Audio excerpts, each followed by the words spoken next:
Hi, Sharkey, Newcastle Fans TV. Now, Jonny, it's finished at St James's Park. I don't know how Burnley won, Newcastle won, or should I say Newcastle won, Burnley won.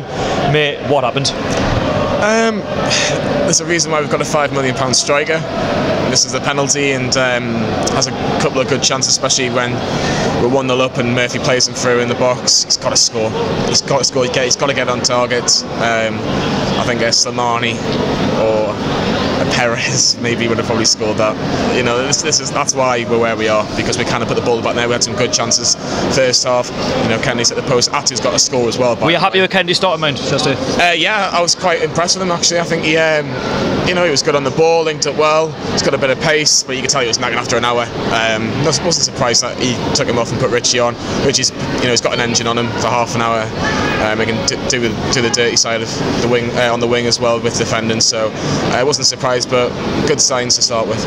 I mean, the first half, you know, Newcastle dominated. I don't think Burnley were really a threat. I mean, when we got the penalty, which to be fair, I was sitting, you know, close to the leader, so it was hard for me to say who took it out. Didn't know it was Hoslu until half time, and it didn't really show on the TV.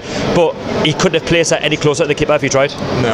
No one felt. Did anyone feel confident? Because I didn't. I said to my mate who was sitting next to, I said, look, I do not feel confident. I don't think he's going to score here. I'd have preferred something like a Marino, or I don't know, someone that can strike a ball a little bit better. But it's one of those things. You probably think, right, if I score this, it's another goal for me. It's another bit of confidence. And maybe, you know, it doesn't put as much pressure on us.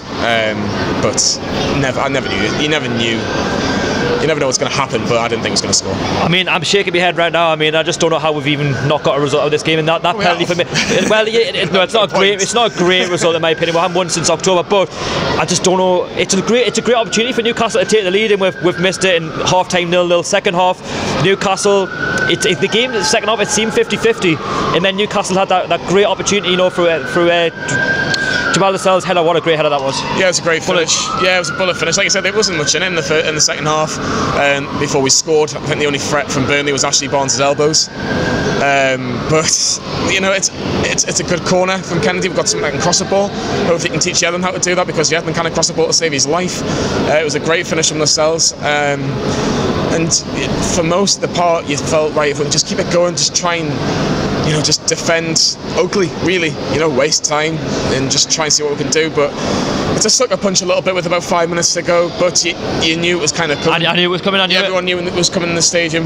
You know, they had a couple of long balls, long free kicks, a couple of corners, and you're not surprised like that they've scored. But you know, it's one of those things that we just got to take the point again.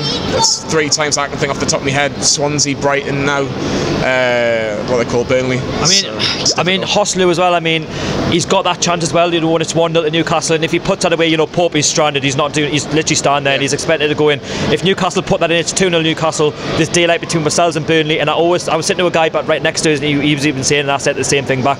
Burnley will have their opportunities at the end, and they've came here for the point, and fair play to them. You know, they're on 35 points, I think it is now, in the top 10, and they're there for a reason, because they play good football. Yeah, it shows the signs that they can play players like Aaron Lennon. Like 5 years ago, someone said to me, Aaron Lennon's going to Burnley. You know, but yeah, you've got to say that they were going to have chances. If we score, make it 2-0.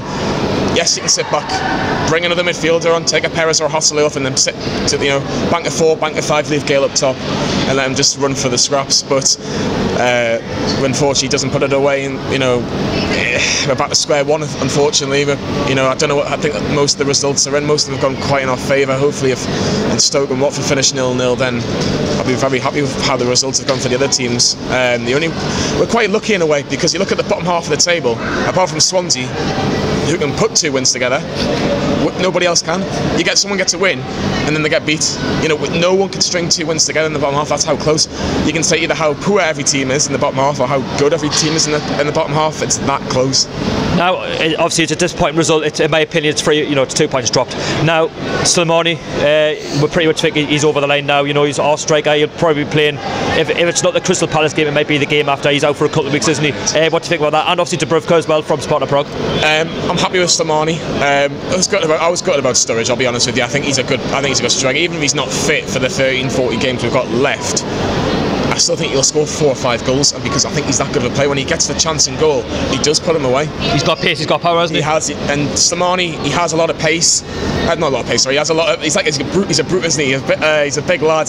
Hold the ball up. Yeah, obviously when you can see a little bit more from when he was at Leicester, and he does seem like someone that I think would fit in the Premier League and fit really well with us. It's just whether they get the chances, and hopefully he keeps fit. And if that's the case, start him ahead of Hoslu, definitely. But the keeper, it wasn't really, I thought, a position that we really needed to strengthen if we were going to maybe do it in the summer. But it seems like a really cheap deal, to be honest. I know it's a loan deal, but at the end of the season, I think we only got about 4 or 5 million quid. So if he's available and he's the man that Rafa wants as his number 1, then I'll fine go for it. Yeah, so that's just the thoughts from Jonathan. I mean, it's a disappointing result, 2 points drop in my opinion. Leave your thoughts and comments about the game down below, and also the potential signings. See you later.